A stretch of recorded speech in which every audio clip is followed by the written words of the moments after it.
Сәлеметсіздер ме балалар?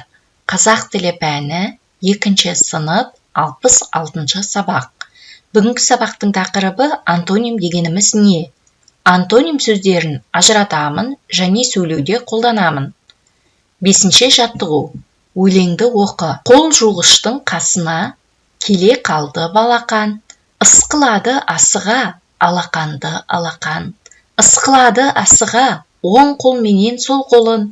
Ысқылады асыға, сол қолымен оң қолын. Қарап еді сосын ол, тап-таза деп қуанды. Қандай жақсы екі қол, бірін-бірін жуады. Өлең не туралы екен балалар? Қол жуу тақырыбын қозғайды. Онда оң және сол қолдың бір-бірін жуып, тазалыққа бірге үлес қосатыны туралы айтылған. Өлең балаларға тазалықтың маңыздылығын үйретіп, оң және сол ұғымдарын түсінуге көмектеседі. Өлең тазалық, гигиена және қол жуу туралы. Қолдың оң және сол жағының бір-біріне көмектесіп, бірге тазалық сақтайтынын бейнелеген. Балаларға тазалық сақтаудың қарапайым тәсілдері туралы хабар беру мақсатында жазылған. 6 жаттығу. Мақал-мәтелдерді көшіріп жаз. Мақалдардың мағынасын түсіндір. Мағынасы қарама-қарсы сөздерді тап дейді. Бірінші мақалдарды оқып шығайық. Озған мұрат, қалған ұят. Ашу дұшпан, ақыл дос, ақылыңа ақыл қос. Бұл екеуі де мақал екен. Бұл мақалдарды түсіндірейік. Бұл мақалда алға ұмтылу, биікке жету, мақсатыңа жетудің белгісі екен айтылған. Озған деген сөз алда болу, жетістікке жету деген мағынаны білдіреді. Ал қалған деген сөз артта қалу, әрекетсіздік немесе жалқаулықты бейнелейді. Яғни өмірде жетістікке жету үшін тырысу қажет. Ал артта қалу ұят жағдай әкелуі мүмкін. Ашу адамға зиян келтіретін жағымсыз қасиет. Оны дұшпан ретінде қарастыру керек. Ал ақыл өмірде дұрыс жол табуға көмектесетін қасиет. Оны дос ретінде бағалау керек. Бұл мақалда адамды сабырлы болуға, ашуға берілмей, ақылға жүгінуге шақырады. Міне балалар, мақал-мәтелдердің мағынасын ашып түсіндірдік. Енді қарама-қарсы сөздер озған, қалған, ашу, ақыл деген сөздер.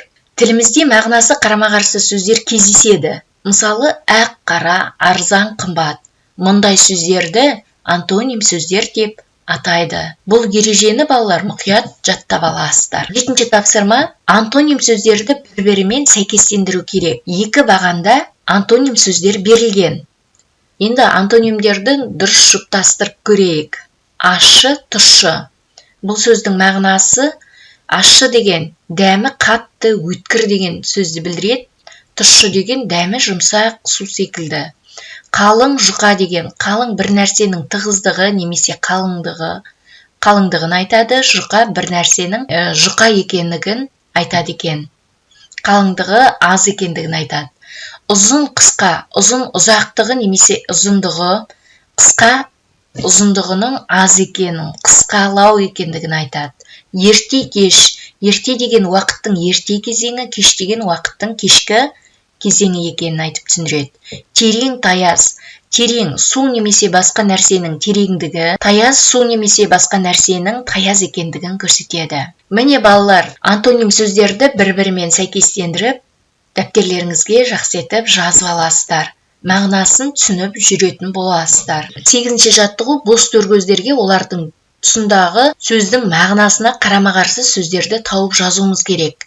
Ескі, жаңа, жақсы, жаман, жарық, қараңғы. Яғни бұл сөздердің мағынасын түсіндіріп өтейік. Ескі дегеніміз уақыт өте келе ескірген, қолданыстан шыққан затты айтады. Жаңа деген жаңадан жасалған, алғаш рет қолданып тұрған нәрсені білдіреді. Жақсы, жаман. Жақсы деген жағымды, сапалы, жақсы қасиеттерді білдіреді. Жаман дегеніміз жағымсыз, сапасыз, кері сипаттағы қасиеттерді білдіреді. Жарық, қараңғы. Жарық деген жарықтанған ашық, күн сәулелі орта. Қараңғы деген жарығы жоқ, күңгірт немесе көлеңкелі ортаны айтады. Міне балалар, осымен сабағымыз аяқталды. Назарларыңызға рахмет, сау болыңыздар. Бастауыш сабақтар арнасына тіркелуді ұмытпаңыздар. Егер сабақ ұнаса, лайк басып таратуды ұмытпаңыздар балалар. Келесі кездескенше сау болыңыздар.